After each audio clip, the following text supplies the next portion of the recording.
Are you struggling to choose between developing your personal brand or a brand name? Let's get into the advantages of each and why I am going to show you that in my personal experience on Instagram, it pays to develop your personal brand. Let's get into it. If you don't know me, I'm Joy Houston, the CEO here at HealAtScale, and I have been digging into our community's little brains by emails and asking our community on our live events, hey, what's going on with your social media needs? How do you need to get this off the ground? Like, what do you need to use this as a tool to get into conversations that result in client enrollments or one-on-one package sales a lot faster than the old school email? Okay. Now, I still believe that growing an email list is important. My preference is that you have an email list of people who are actually really motivated, really interested. So I like you to have a list of buyers, not just a list of looky-loos. But let's face it, we can get traction a lot faster by getting people's attention and moving them right into direct messages or chat conversations, thanks to social media platforms. Okay. That's coming to you from a person who was not a social media fan. I admittedly got the majority of my clients from speaking on stages, be that like, physical stages or digital stages, like going into Facebook groups, speaking on webinars, doing collaborative content, that kind of thing. So I have always got my clients that way, through content partners, affiliate partners, or through paid ads, okay? And I honestly was not super gung-ho about dancing around on TikTok or, really delving a ton into social media because I didn't consume a lot of content on social media, so it felt disingenuous, it felt out of alignment for me.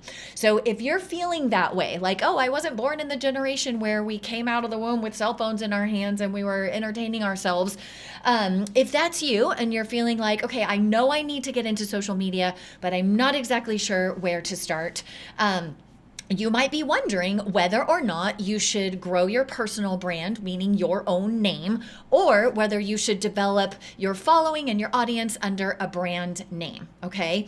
I personally had to make that decision when my own business coach said to me, yes, Joy, it might be true that you can gather plenty of clients from, content partners and affiliate partners and paid ad strategies, but the people who come to you may not have that skill set. So they definitely need to be able to score their clients in the faster moving pace of the social media world. Okay. And so I was like, all right, if my people need it, I'm going to do it. I'm going to figure it out. And so I dove in and I did my own personal experiment. My experiment happened on the Instagram platform, and I went ahead and launched a brand or had a brand name that I decided to get really focused and put content out. And I also took my personal brand name on Instagram, and I decided, okay, let's pour fuel on both of these in the form of, let's do the things that Instagram's liking right now. Let's make sure we're doing stories. Let's make sure we're doing reels. Let's make sure we're doing carousels. Those are, at the time of this video, those are the things that are really rocking it. This is based on the coaches that I'm paying to advise me on this. Okay. So I went ahead and did, poured fuel on the fire with those forms of content on both my personal brand, which is at Real Joy Houston, and my HealAtScale brand. And I'm going to show you the difference in which one was easier to move the needle on. Okay. So before I show you that, I want to just kind of walk you through what are the advantages of developing a personal brand over going for, the development of a brand name. Okay. So I'm going to switch over here to my iPad for a second, and I want to share what I think are the big wins for the personal brand. Okay. So in terms of what I see as the benefits for personal brand, I would say that the number one thing I love about developing a personal brand over a brand name is really just trust. Okay. And that's because it's you. They're interacting with you under your actual name, and it feels like a normal human to human interaction. Okay. So I feel like it's a little easier to grow your know, like, and trust factor with your name than it is with a brand. Okay. Also, I love that developing a personal brand gives you flexibility. Okay. if you have followed someone, a good example of this is Dave Asprey, right? Dave Asprey has a strong personal brand. And as he was growing the bulletproof coffee and, all the coconut creamers and all the things that brand expanded into offering, the protein powders and everything, we all got to see him take his personal brand and pour attention to the bulletproof brand name. And of course, as bulletproof took off, it needed its own brand social. It needed, people on his team to pour attention into that. It grew way beyond him and it sold, right? But we still have Dave Asprey as a personal brand, and he then turned his attention more to things that, other things he was passionate about, like longevity, right? And so now he takes that sort of trust, that no-like trust factor that he's built on his personal brand, and he can point it towards whatever he wants. Did it work to point toward bulletproof, and then that needed its own brand name and a team to help that grow? Yes, okay. But now that he's moved on from that, he can now turn that direction in any way that he chooses. Okay. So I like that it gives you that flexibility. Okay. The other thing is I find that it gives you audience loyalty. Loyalty. Okay. Okay. And again, that's a great example, right? So there was something about Dave that everybody loved. And when he turned his attention to bulletproof, we all got curious. And before you know it, we're all drinking coffee blended with butter and protein powder, right? Okay. And then when that sort of grew and he moved on for that, now he has the longevity conference. He has all the things that can make us feel better and look better as we age, right? And because we trusted him to bring a good product in bulletproof and we like that, then when he grows beyond that and he wants to share something new, well, we're all immediately going to be more open to listening to what he has to say if we loved our journey through the bulletproof brand growth with him. Does that make sense? So that's sort of an example. So these are my favorite reasons, is that the personal brand can help you grow these, I think, a lot faster. Okay. Now, there are some caveats to this, of course. If you know that you're growing a brand and you want to have an exit, okay? So here's where I would say, in my experience, and guys, I've been in the online marketing space for 13 years now, okay? So this is not my first rodeo. I would say you definitely want to go with a brand name if you know you're developing a brand with the intention of selling relatively quickly. In other words, if you have a 2-year, 3-year, maybe even like a 5-year exit strategy, and you're like, I want to grow something knowing full well that I want to set this up to sell. Okay, so let's say that, you're a practitioner who is, done your own tincture or your own supplement, right? And you know that you want to grow it big and you want it to be, purchased by another brand name that's going to take it bigger and farther and it's going to grow without you, and you'd like a nice payout from that, then obviously it would be fine if you went ahead and used the brand name strategy because you're very focused and specific. And then when you sell, then all of that following goes to the new buyer. Okay?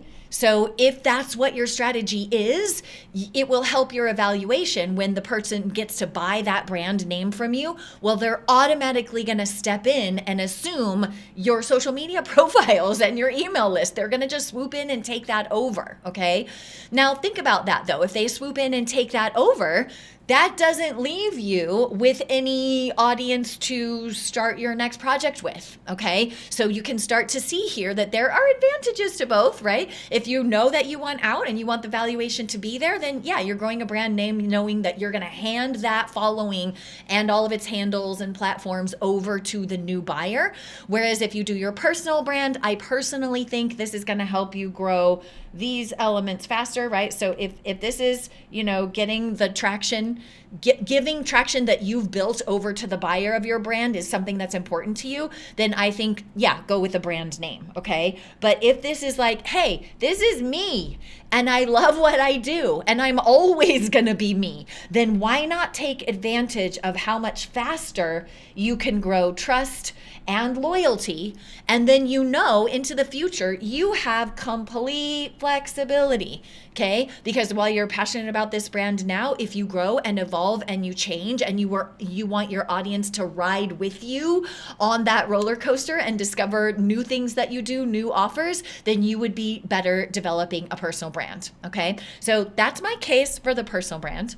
Now, I really just want you to see for yourself what happened during my own personal experiment. Okay? So again, like I'm right there with you guys. So I am not some person who has millions of followers, hundreds of thousands of followers. I literally had no followers. Okay. I had purchased, I had landed my business name handle. I have at HealAtScale for my business. And then I needed to get my name and it was already taken. So instead of at Joy Houston, I'm at Real Joy Houston. Okay. And as soon as my coach told me this, all right, I'm all in. I'm going to do it. I invested in coaches even beyond my business coach. And I was like, what's working? What's the best thing for me to do right now? And I do share that, by the way. I share that in an offer called Simple Social School. It's like for those of us who are like fumbling around, like, how do I do a reel? How do I do a post? What's a carousel? Why isn't this working? If you feel like that, come say hi to me at Real Joy Houston at Instagram and DM me and let me know, like, I'm struggling with social. And I'm happy to make sure that you have access to Simple Social School if you want it. Okay. But I want you to see exactly what happened. Okay. I'm going to pull up my phone because I made a notes document because I want to accurately share with you exactly, there it is, notes, okay? I want to share with you exactly what happened, okay? So remember, I already owned my handle at HealAtScale and then I had at Real Joy Houston, okay? One is a brand account, okay? So it lets Instagram know, like, this is my brand, this is my business. The other one, it's just, hey, this is a personal account. I'm here creating content. It's just a personal account. So I want you to see what happened to me. This is no promise that it's going to happen to you, but I want to be transparent with you and show you exactly what happened, okay? So when I started, right here, I'm going to go ahead and share screen, okay? So when I started in earnest doing reels, carousels, and multiple stories a day, okay, when I started doing that on both, because I wanted to be able to tell my people, the practitioners in my mastermind, hey, what's better, personal brand, like with your name, or a brand name? What do the platforms care? Which one? Okay. My inclination, by the way, so I will say, in case I manifested this myself, my personal belief was, well, they're probably going to want brands to pay to play, right? Meaning they're probably going to want brands to be at least boosting posts, if not having an ad strategy on their platform. So if this is Instagram, they probably would lean into, well, if I'm spending a lot of money on meta ads, it might be easier for me to grow. That was just kind of my suspicion. Okay. So during this time, I was not running ads so that I could have a clear apples to apples comparison. Okay. So I'm just going to show you what happened over 60 days. Again, you can laugh at my numbers because I'm a little fish in the sea. Okay. So when I started, let's go ahead and share this with you right now. Okay. So here's my at HealAtScale. This is my business Instagram. Okay. So after 60 days of trying, I had 490 people following me on this brand page. Okay. And doing the same amount of work that only bumped to 533. So that's almost no growth, you guys. I mean, I'm not going to sneeze at everybody who bothers to follow. Yay. I love you. That's great. I'm super happy to have this community. I'll have my team provide content here. Okay. But if you want to be in the day to day with me, I'll tell you where my passion immediately went because I was getting traction. So I'm logged in as my business account. So I'm just going to go to my personal account. Okay, and here's my personal account, okay? When I started, the personal account was really just friends of mine. It was at 365 people, and doing the same amount of work, it went to 850 people, okay? Now, I'm not saying that's hundreds of thousands of followers, but you guys, it was the same timeline, okay? So in the same amount of time, doing the same, and it was roughly 60 days. So no ads running for 60 days, just dry. Let's do this. Let's see. Okay, like let's do the same things. Stories, reels, carousels, stories, reels, carousels on both of these posts. And I got a handful of new followers on the brand account, and I've almost tripled on my brand name, okay?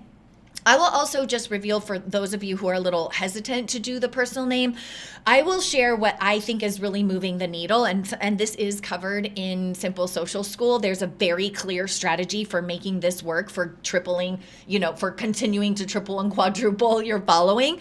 And I'm on this path, you guys. Like, I was not a social media lover, really, because I didn't love consuming a ton of content on it.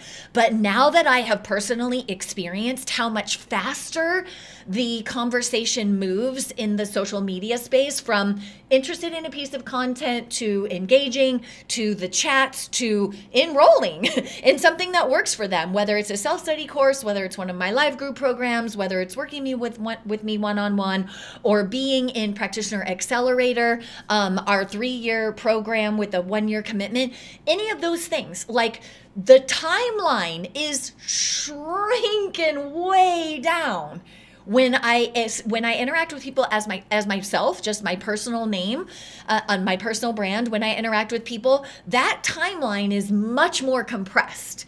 Okay. And you got to remember, I've been doing this for a long time. So that timeline usually looks like some content gets consumed, and maybe they get a freebie like a lure or a checklist or a guide, or watch a video or a webinar, they register for something, and then there's little nurture emails that help them fall in love with the brand, know, like, and trust, see proof of what we do, and then hopefully they either enroll or hop on a call, and then they enroll in the right thing for them. Okay, that timeline is much longer when we do it that way. Okay, and on social media, I'm finding that it can be very compressed. When people find you and you're resonating and you're using the right words and you're having chat conversations that acknowledge their pain points and don't make those pain points okay, right? We're like, whoa, that's what's going on? That really sucks. You need to fix that, right? So there's definitely an art to it. I'm not saying that it won't take work for you to understand it, but what do you want? A much longer timeline to enroll people, or would you like to be able to compress that conversation because it's more like a normal human interaction? Okay. For me, as someone who, again, had resistance to social media, I'm loving this now. It's like I hop in there. Let me just show you. Okay. So I'm going to pop in here really quick. So if I come into this account, you can see it is helping on my business account. I'm logged into my business account, but if we went into my other one, it's even more than this, right? So it's like people who are watching a story, people who are following. There is a method to turning each one of these little actions into a chat conversation that ends up with us on the phone, and voila, the person is now picking the thing that's best for them within the offerings that I have, okay? So if you were never the type to set up a proper online ecosphere that did the capturing of the name and email and phone number, and then automated the nurture sequences to make sure that they understood who you are and what you offer, if you never did that, then that is something that is still worth doing, especially if you grow a list of people who are warmer prospects because you filtered them on social media. So I'm not saying email is not worth doing. It absolutely is worth doing, and it definitely is an ATM machine in your business, because those people have, raised their hand and said, yes, I'm into this. There's something from your brand that I want, and let's grow a conversation from there, and you can move them into sales. That still does work, you guys. It still should be a component of your business. But if you never did it, I would say get your brand growing on social media, move those people into chats, and see what's working before you take the time to build out long funnels and you're not really sure if those free things that you're offering are going to attract the right kind of people into your world. It's much faster and easier than building a big long funnel, right? It's much faster and easier to offer those things and deliver them via chat than it is to build all the registration pages and the automated emails and all those things. You still need those things for the success of your business, the long-term success. You still do need them. But wouldn't it be nice to build a funnel knowing, wow, I did this interaction through my personal brand on social media. I know people love this. That's a worthwhile funnel for me to build, right? Or if you have a hand raiser that you offer on social media and people say, yes, yes, yes, I want it, then you know the thing to get them to opt in for, to get those emails started, that might be something that takes them even further than what you offered them on social media, right? So then we're taking them further into the rabbit hole of your business and your brand and introducing them to your offers, okay? So if somebody forced me, make a decision right now, what are you gonna do? Are you going to grow a personal brand or a brand name? For the vast majority of us, unless you're really looking to do a short-term exit on a brand, my personal belief is that offering a personal brand is a much faster way to get traction. All right. I hope that helps you make your decision. I hope it's helpful to see behind the scenes what happened for me on Instagram. If you want more help in being the type of practitioner who can heal at scale, and for me, that means that you take everything that you do oh so wonderfully one-on-one and you turn it into a live group program and a self-study course with any of the supplemented testing sales that need to be coordinated in there so that you have 3 revenue streams instead of just 1. That's what it means to heal at scale. If you want help with that, make sure that you subscribe to the Heal at Scale channel, come over and say hi to me at @RealJoyHouston over on Instagram and DM me and let me know what's going on. And if we can be of service to your brand, we would absolutely love to do so. Take care for now. I'll see you in the next video.